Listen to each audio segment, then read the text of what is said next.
Iya, terima kasih buat kepercayaannya. Saya boleh ada ya di tengah jemaat di tempat ini. Ya, kita percaya bahwa Tuhan adalah setia bagi setiap kita. Bapak Ibu, tadi pagi saya sampaikan tentang hidup yang berbuah.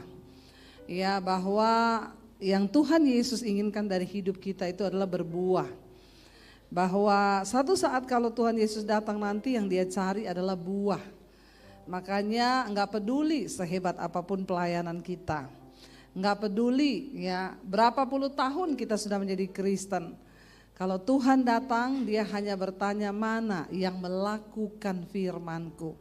Dan itu adalah orang-orang yang berbuah di dalam Kristus. Nah tadi pagi saya sudah sampaikan kenapa kita harus berbuah. Karena Yesus pernah mengutuk pohon ara yang tidak berbuah. 3 tahun sudah tumbuh di kebun. Tapi setiap kali tuannya datang mencari buahnya tidak didapati.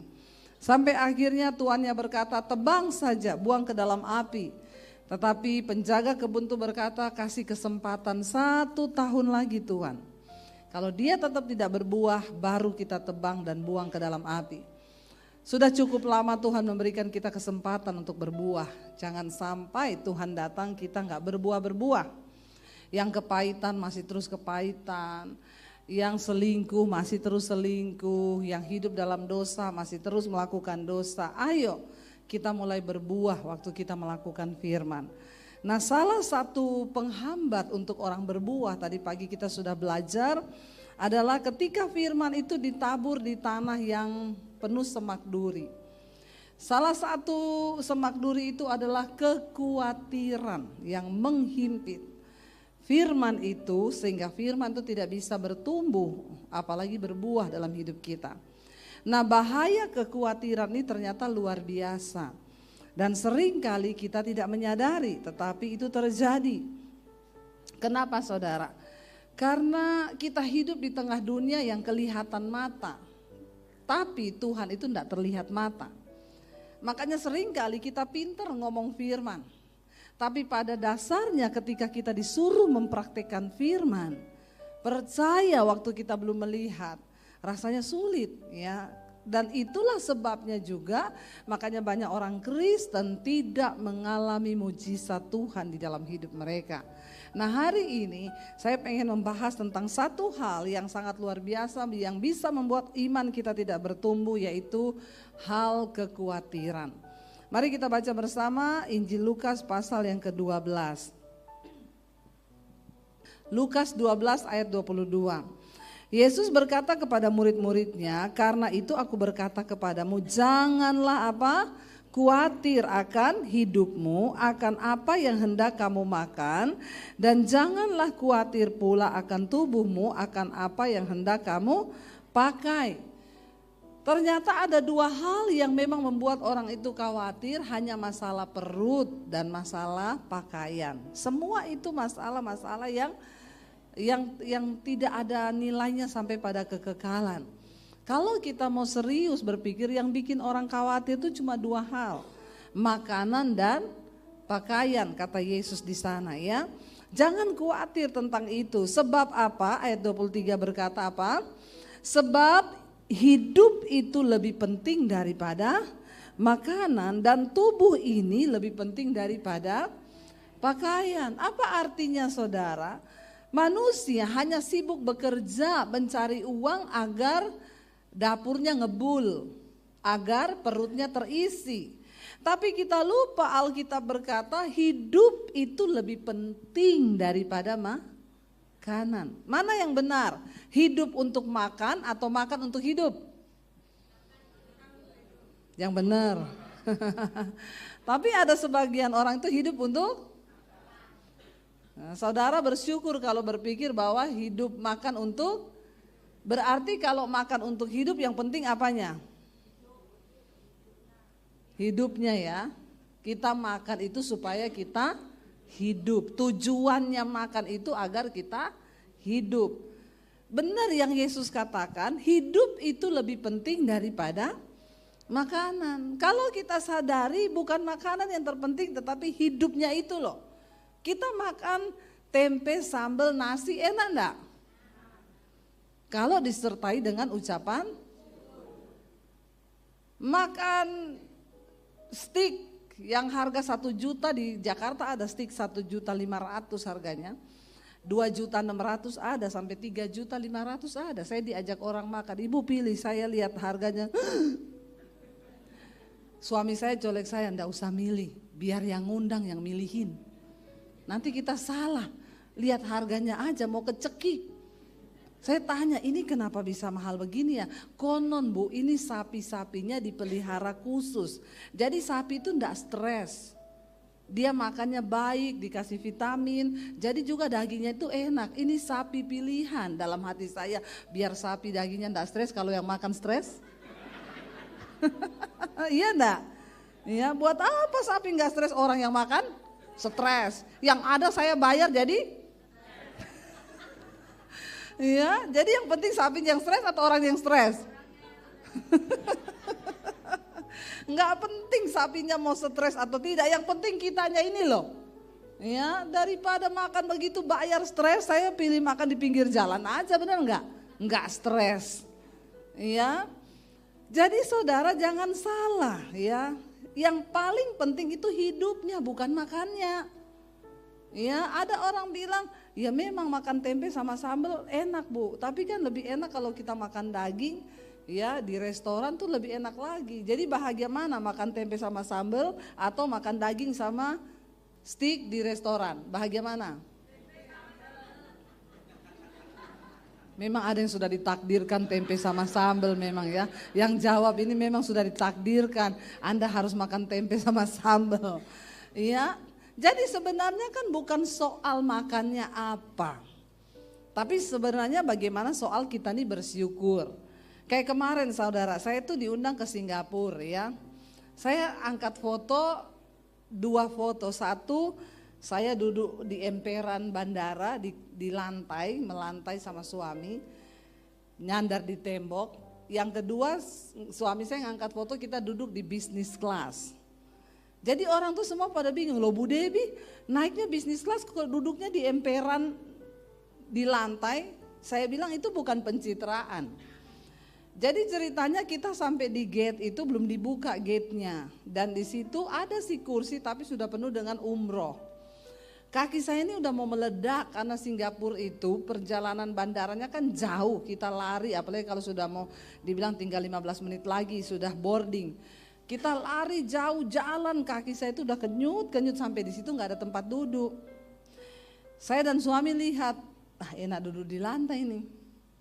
Ya, lalu suami saya udah duduk di lantai, saya ikut. Ada teman saya satu di situ, dia bilang, Bu, ibu jangan duduk di situ. Saya bilang, kenapa? Ibu public figure. Nanti kalau ada jemaat lewat, lihat ibu duduk di situ, dia mau bilang apa? Saya bilang, peduli amat. Kaki saya udah mau meledak.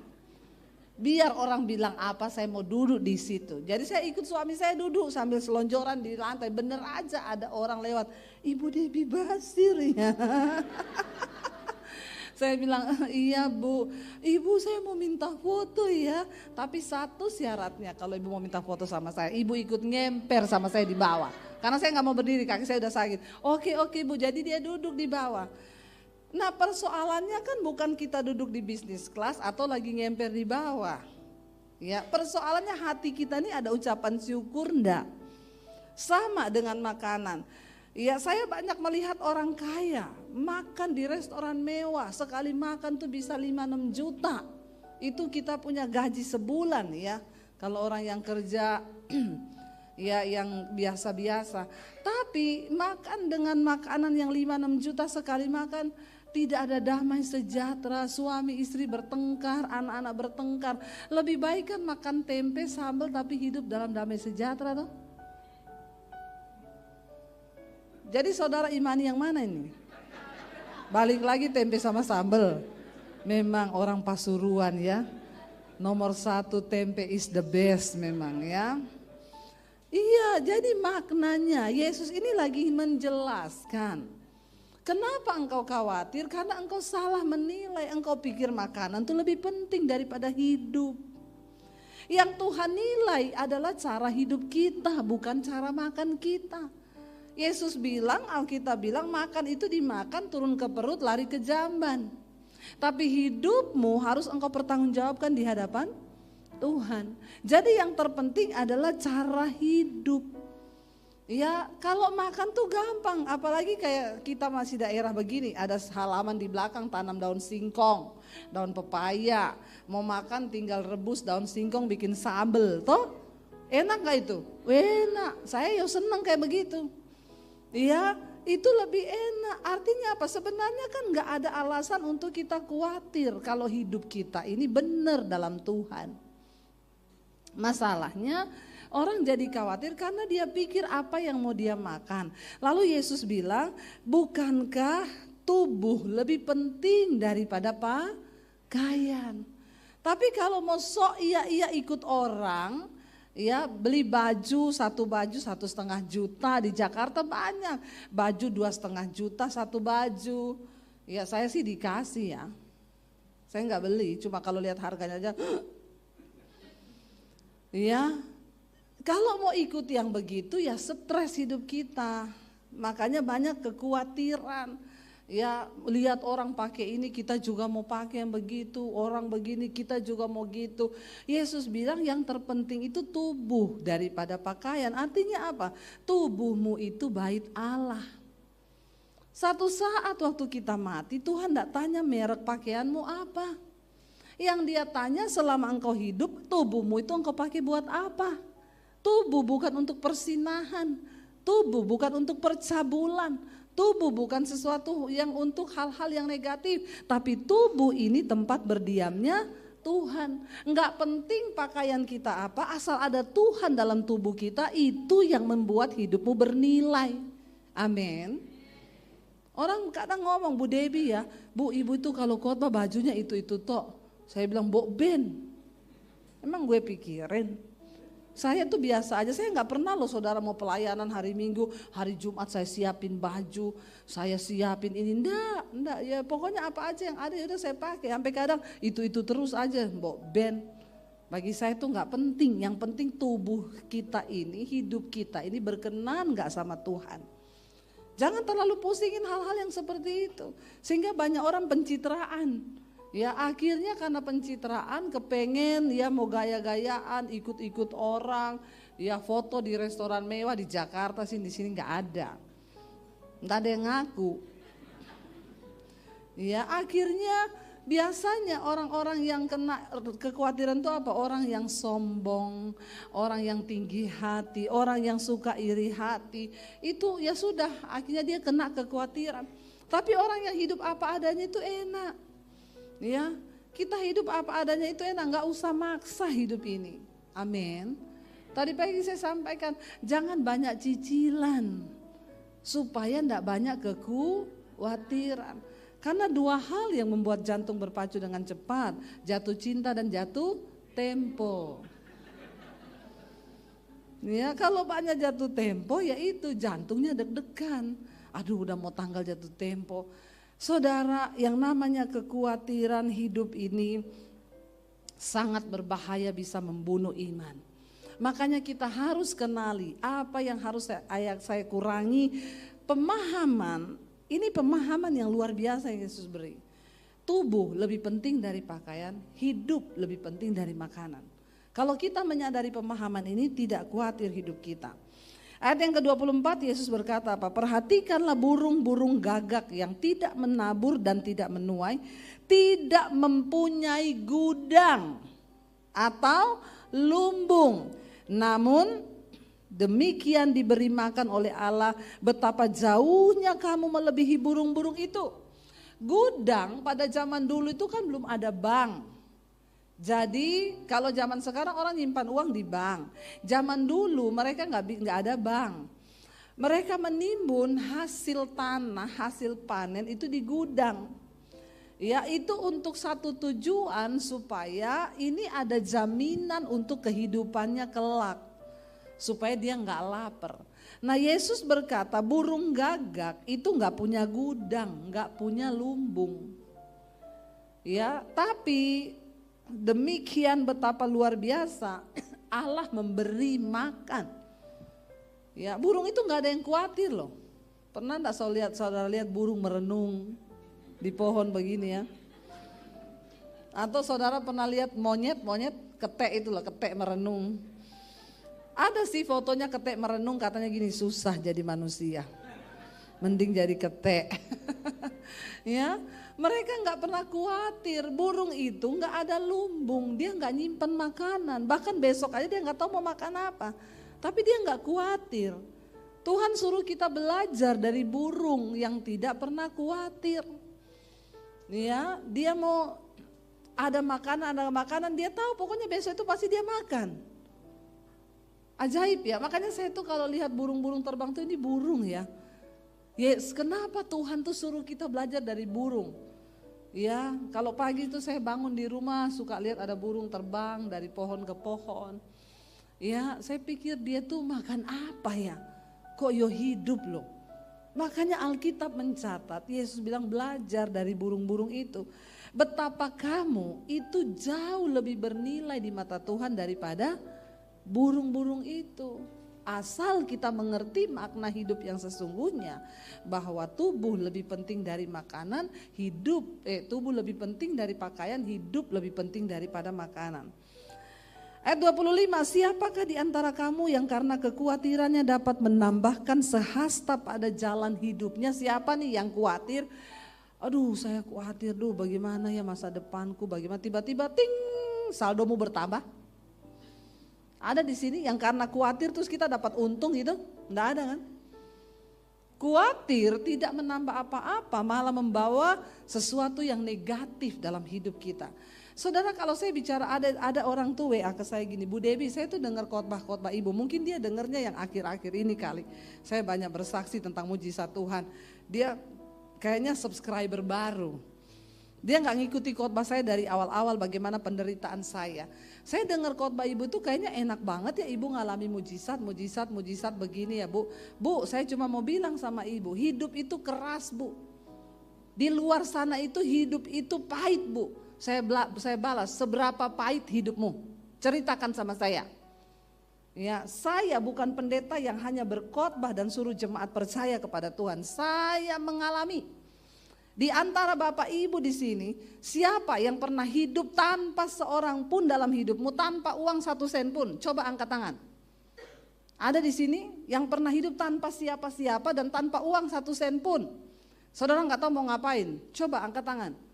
Saya mengalami ketika saya diusir dari keluarga saya. Ya, berapa banyak yang sudah dengar kesaksian saya? Yang belum dengar kemana aja? Tolong pulang subscribe channel YouTube saya, Debbie Basir TV. Jangan lupa komen dan share. Ya. Saya ini, papi saya haji, kakek saya ustadz. Saya menerima Yesus tahun 95. Waktu saya terima Yesus tahun 95, saya diancam mau dibunuh oleh keluarga saya. 96 saya diusir dari rumah. Papi saya memberi pilihan, kalau kamu gak kembali, pergi dari rumah, angkat kaki dan jangan anggap kamu punya keluarga. Satu lagi, jangan bawa ijazahmu. Saya mau lihat kamu ikut Yesus. Yesus kasih makan, kamu pakai apa?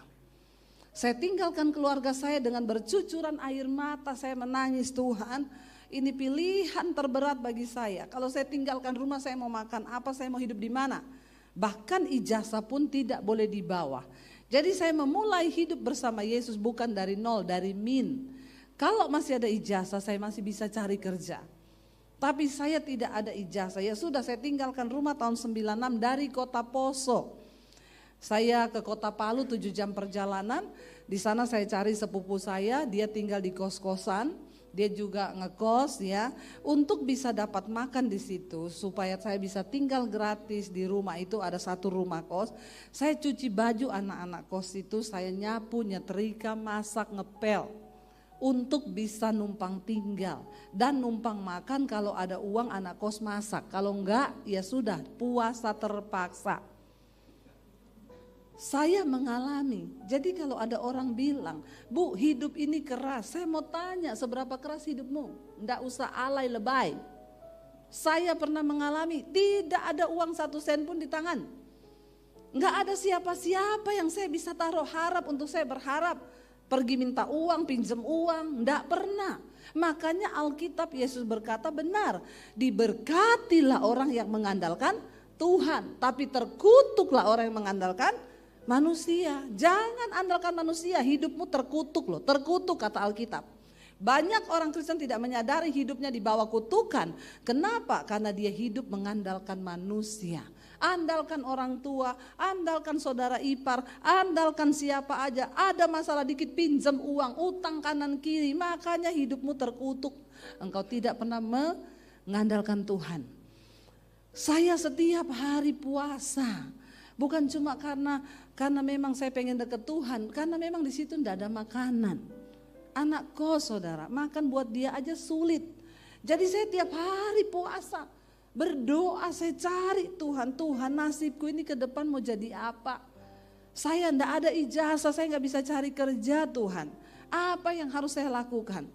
Ya, saya dulu bertanya terus, kenapa saya diusir Tuhan? Kenapa Tuhan? Sebenarnya kan saya enggak usah diusir bisa, tapi saya harus jalani proses itu. Jadi saya pernah rasa, jangan saudara bilang saya enggak pernah rasa, saya bukan pendeta teori, tapi saya mengalami Tuhan. Ya, makanya sekarang Tuhan angkat saya jadi YouTuber karena enggak ada ijazah. Amin. YouTube enggak pernah tanya, ijazahmu mana, lulusan apa kau. Pokoknya siaranmu banyak yang nonton sudah, ya sah jadi YouTuber. Lalu saudara saya menjalani hidup. Bahkan memulai dari mana aja saya enggak tahu. Setiap hari saya cari Tuhan. Pernah satu kali saya ambil doa puasa, Tuhan hidupku itu mau Engkau bawa kemana Tuhan. Lagi berdoa dapat penglihatan. Tuhan bawa saya berdiri di panggung seperti ini, di bawah itu orang puluhan ribu. Tuhan bilang satu saat engkau akan berdiri di depan ribuan orang bahkan puluhan ribu. Pulau-pulau menantikan pengajaranmu, bangsa-bangsa menantikan pengajaranmu. Saya nangis bercucuran air mata. Wow, saya melihat semua itu, saya tangkap. Yes, amin. Begitu buka mata, lihat pakaian kotor di kos-kosan. Hilang semua itu tadi yang dalam hadirat Tuhan itu. Di hadapan saya pakaian kotor. Di hadapan saya kain pel. Dengan bercucuran air mata, saya imani saja, aku percaya kalau Tuhan yang beri penglihatan, saya pasti akan mengalaminya Tuhan.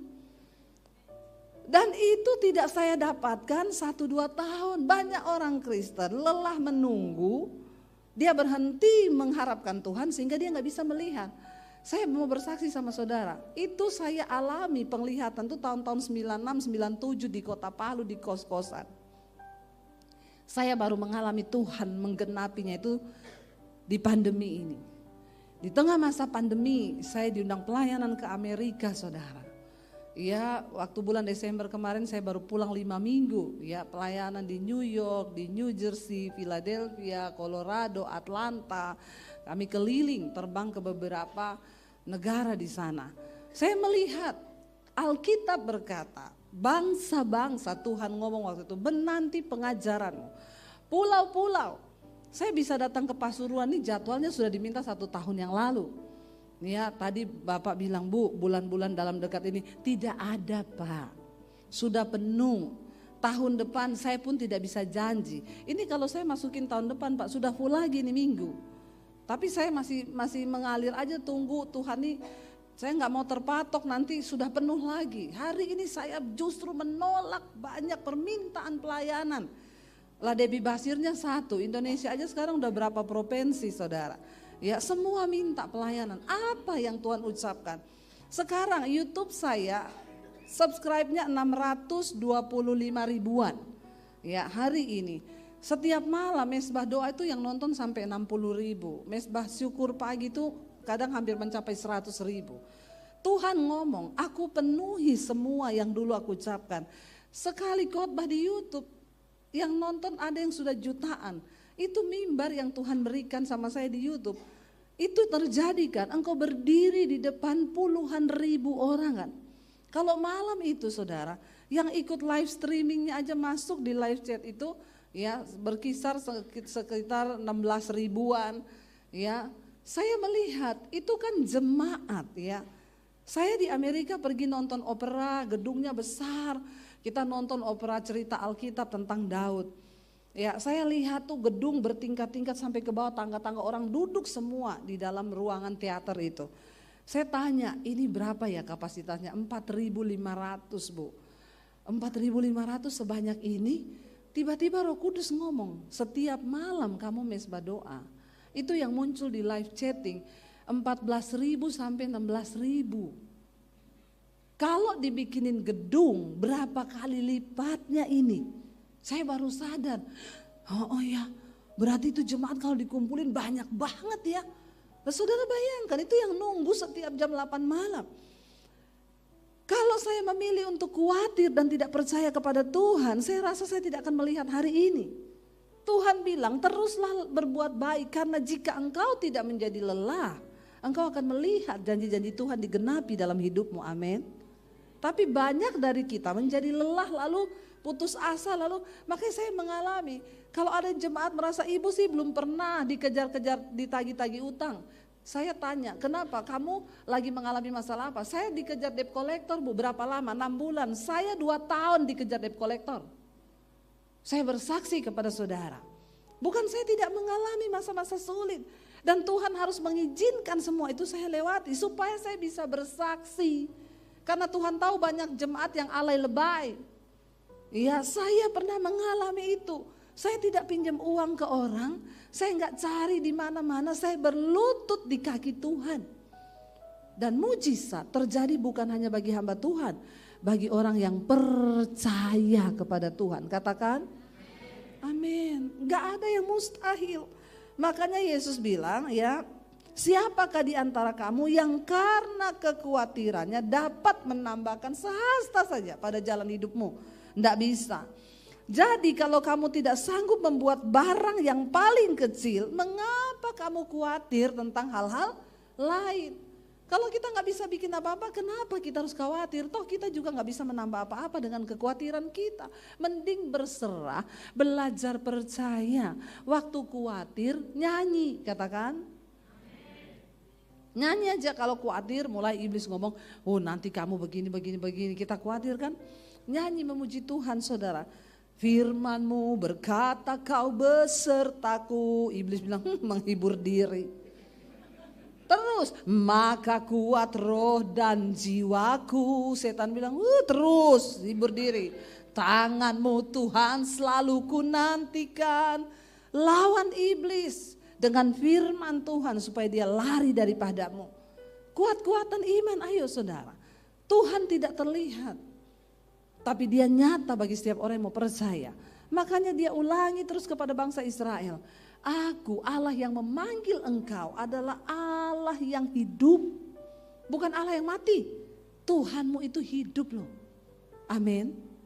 Bilang kanan kirimu, Tuhanmu itu hidup loh. Yakinkan Tuhanmu itu hidup loh. Ya sayang saudara jadi Kristen tapi saudara gak ngalami Tuhan tuh, kasihan deh lu. Ya ayo alami Tuhan Bapak Ibu ya. Lalu dikatakan di sana, perhatikanlah bunga bakung yang tidak memintal dan tidak menenun. Namun aku berkata kepadamu, Salomo dalam segala kemegahannya tidak berpakaian seindah salah satu dari bunga itu. Jadi jika rumput di ladang yang hari ini ada dan besok dibuang ke dalam api, demikian didandani Allah, terlebih lagi kamu, hai yang orang-orang yang kurang percaya. Ayat 29. Jadi janganlah kamu mempersoalkan apa yang akan kamu makan atau apa yang akan kamu minum. Janganlah cemas hatimu. Semua itu dicari bangsa-bangsa di dunia yang tidak mengenal Allah. Akan tetapi Bapamu tahu bahwa kamu memang memerlukan semuanya itu. Saya tuh bingung ya, Yesus menulis ini ribuan tahun yang lalu loh. Zaman-zaman ini memang belum ada debt collector. Ya, belum ada cicilan-cicilan. Mungkin kalau sudah ada Yesus akan tambah. Jangan khawatir akan hidupmu, akan cicilanmu, tapi bertobatlah kau ya. Mungkin saudara, ya bayangkan zaman ini tuh masih benar-benar peradaban manusia itu belum sehebat sekarang. Itu aja sudah ada yang khawatir loh. Saya tuh bayangkan ya, zaman Yesus aja ternyata banyak orang yang sudah khawatir. Berarti memang kekhawatiran ini roh yang menghimpit manusia. Ya, Yesus berkata di sana, jangan kamu persoalkan apa yang kamu makan, minum, jangan cemas. Semua itu dicari bangsa-bangsa di dunia yang tidak mengenal Allah. Orang yang khawatir itu disamakan dengan orang yang tidak mengenal Allah. Kalau engkau mengenal Allah, engkau tidak akan khawatir. Akan tetapi Bapamu tahu bahwa kamu memang memerlukan semuanya itu. Bapa kita, Bapa yang tahu. Tetapi ini kuncinya supaya kita tidak khawatir. Ayat 31 berkata apa? Tetapi carilah kerajaannya, maka semuanya itu akan ditambahkan juga kepadamu. Jadi yang terpenting di hidup ini cari kerajaan Allah. Apa itu kerajaan Allah? Roma 14 ayat 17. Kerajaan Allah itu bukan makanan, bukan minuman, tapi kebenaran, damai sejahtera dan sukacita oleh Roh Kudus. Itu yang harus kita cari. Kejar kebenaran supaya hidupmu ada damai. Orang yang paling bahagia di dunia ini bukan orang kaya, tapi orang yang hidup di dalam kebenaran. Pasti ada damai sejahtera. Apa yang dicari manusia di dunia ini? Damai sejahtera, sukacita. Ya, buat apa orang kaya raya tapi nggak ada damai, nggak ada sukacita. Ya, tapi yang Yesus maksudkan cari itu kebenaran, damai sejahtera dan sukacita. Carilah kerajaannya, maka semuanya itu akan ditambahkan. Ayat 232 berkata, janganlah takut, hai kamu kawanan kecil, karena Bapamu telah berkenan memberikan kamu kerajaan itu. Kita sudah menerima kerajaan Allah itu, tapi kita mau nggak tinggal di dalamnya? Di dalam kebenaran, maka ada damai sejahtera dan sukacita. Itu pilihan ada di tanganmu. Ayat 33 Yesus itu berkata begini saudara, jualah segala milikmu dan berikanlah sedekah. Buatlah bagimu pundi-pundi yang tidak dapat menjadi tua, suatu harta di sorga yang tidak akan habis, yang tidak dapat didekati pencuri dan yang tidak dirusakkan ngengat.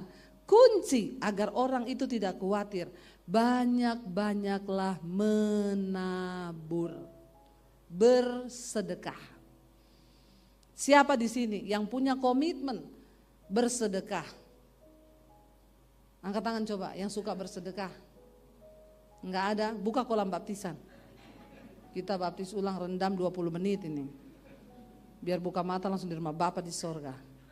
Saudara, tidak semua berkat yang ada di tanganmu itu adalah milikmu. Di situ ada bagian orang miskin. Dan cara untuk engkau bisa mengalami pemeliharaan Tuhan, berkat keuangan adalah dengan engkau menabur.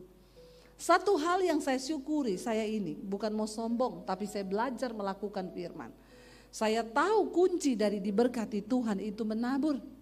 Jadi kami ini hidup tidak berkelimpahan dari dulu, tapi pas-pas, selalu pas. Pas mau beli ini pas ada. Ya, uangnya itu pas. Ya. Tapi saya sering kali mengalami tinggal punya uang itu, ada orang datang pinjem uang. Tapi kita harus tepat memberi. Kalau saudara salah memberi, engkau tidak menuai. Lihat orang yang akan ditabur. Saya berapa kali mengalami itu, Tuhan suruh saya menabur, waduh dalam jumlah yang tidak sedikit, padahal uang saya itu pas-pasan. Sampai saya kadang tanya Tuhan, orang-orang kaya pada kemana tuh Tuhan, kenapa engkau suruh saya yang menabur? Tapi Tuhan bilang taat. Saya pernah dulu tinggal punya uang 50.000, 20 tahun yang lalu ketika kami menikah di Solo. Anak saya masih bayi, besok susunya habis, uang saya tinggal 50.000. Ada orang malam-malam datang pinjam 50.000. Kalau saudara kasih enggak? Jam 10 malam dia datang, penjual soto dekat gereja kami. Dia bukan orang Kristen. Dia datang pinjam ke rumah kami. Anaknya mau dibawa ke puskesmas, uangnya kurang. Suami saya tanya, pinjamnya berapa Pak? 50.000. Suami saya masuk, ada Pak ini pinjam uang berapa? 50.000. Aduh, kok yo pas tuh pinjamnya? Kita tinggal punya uang 50, kenapa dia pinjam 50? Bawa 25 biar bagi 2. Iya enggak saudara? Ya, suami saya bilang, aku terserah kamu. Kalau kamu bilang kasih, tak kasih. Terserah kamu, kan imanmu itu yang lebih bisa nangkep. Wah, dia sudah bilang gitu, ini juga beban buat saya. Saya bilang iya, terus besok gak ada mujizat. Dia salahin saya, tuh kan kamu salah perhitungan. Karena laki-laki itu kan selalu pakai logika. Saya bilang, bentar ya, saya tanya Tuhan, Tuhan ini dikasih apa enggak? Tiba-tiba ayat itu berbicara, kesusahan sehari cukup untuk sehari. Besok itu ada kesusahannya sendiri. Waduh, berarti Tuhan suruh kasih nih. Saya bilang sama suami, udah kasih aja, dia lebih penting anaknya kalau nggak ditolong mati loh. Kita ini besok anak enggak ada susu masih bisa lah dikasih air tajin. Kasih gula sudah enak itu. Lalu dikasih sama suami saya, ya sudah besok kita hidup, ya terserah aja lah bagaimana Tuhan. Ya benar, besok itu suami saya ada pelayanan. Saya nggak tahu tiba-tiba tuh saya mau ikut. Saya bilang saya ikut ya, daripada di rumah nggak punya uang, melongo gigit jari, ya sudah ikut aja pelayanan, lumayan makan gratis. Lalu ketika saya lagi duduk di ruangan itu ada pengusaha masuk, saudara. Memang orang bapak ini orang kaya di Solo. Waktu saya lihat dia, ada suara di hati yang bilang gini, nanti bapak itu akan memberkati kamu. Langsung saya tengking, dalam nama Yesus, dasar mata duitan.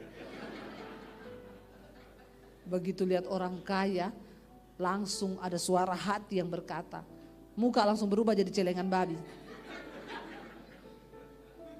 Terkutuklah orang yang mengandalkan manusia.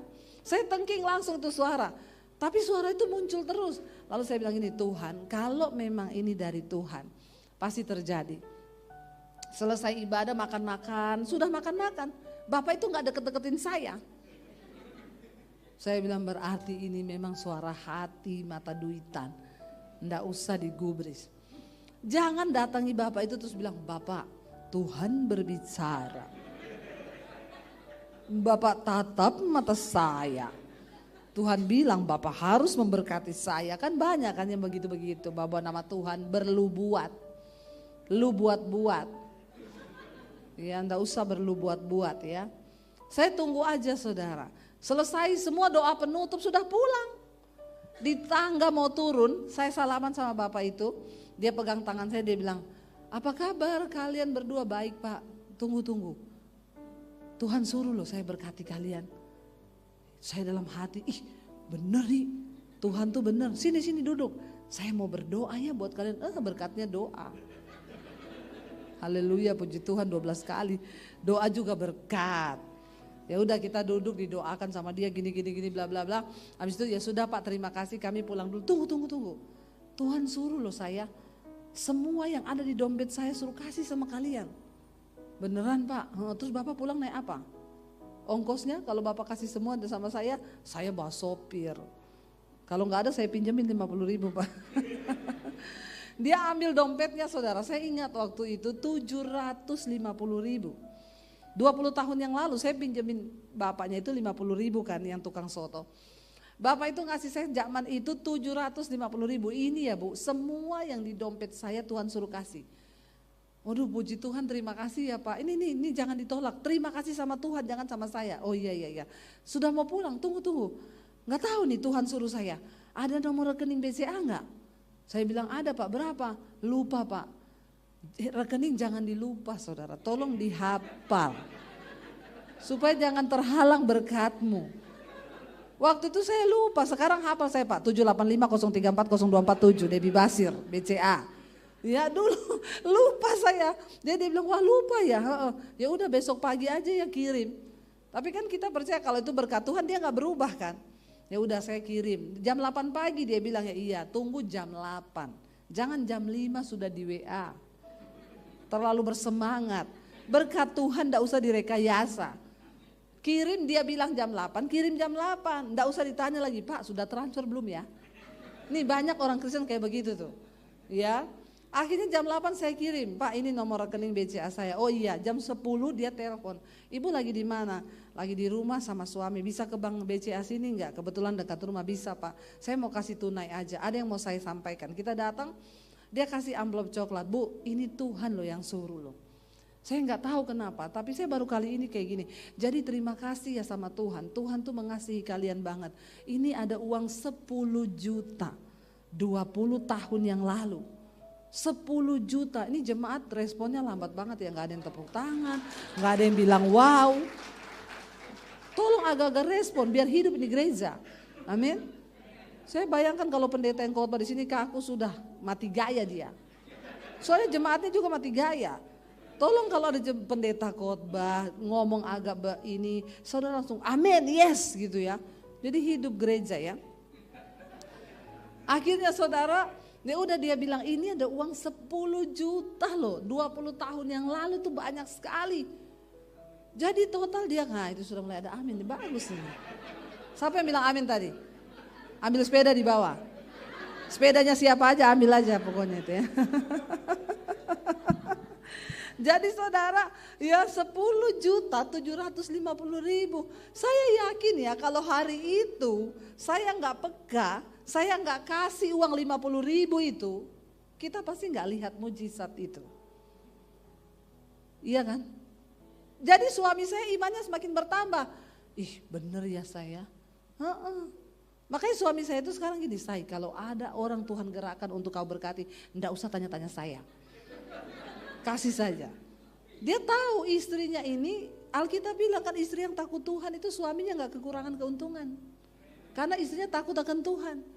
Tapi kalau istrinya enggak takut Tuhan, suaminya kurang terus keuntungannya. Malah duitnya hilang terus. Kenapa? Dia bilang karena saya nikah sama istri yang pintar cari uang, Bu. Uang saya dicari semua. Di dompet ketemu, di celana ketemu, di rak buku ketemu, wah susah dapat istri yang pintar cari uang. Saudara, saya melihat ini ketika kami masih susah dulu loh. Tapi jangan pulang dari sini saudara langsung, siapa yang mau pinjam 50 ribu? Siapa? Tak kasih ini loh, supaya aku dapat mujizat. Tuhan itu melihat sikap hati. Saya tadi pagi bersaksi, kami mau jual rumah di tengah masa pandemi karena tidak ada harapan hidup, pelayanan semua cancel. Kami nggak dapat gaji dari gereja setiap bulan, kami hanya berharap dari Tuhan. Di tengah masa pandemi kami harusnya jual rumah Jakarta mau pulang Solo, nggak jadi. Saya malah beli rumah lagi di Jakarta. Saya bangun studio DBTV di tengah masa pandemi. Ya, sudah hidup imannya ini, sudah hidup ya. Jangan pendeta lain datang minggu depan mati lagi. Tetap hidup. Pendeta itu semangat kalau saudara amin, yes, dia ngomong apa amin. Ya, jangan bikin pendeta mati gaya. Dia udah khotbah saudara. Apalagi pakai masker, saya nggak tahu saudara itu ketawa atau marah atau senyum. Ya, jadi tolong beri respon yang baik. Ya, kami harusnya jual rumah nggak jadi, saya beli rumah, saya bangun studio DBTV di tengah masa pandemi. Bukan hanya itu. Di tengah masa pandemi Tuhan izinkan kami bangun puluhan gereja di desa-desa. Wow saudara, Tuhan dahsyat luar biasa.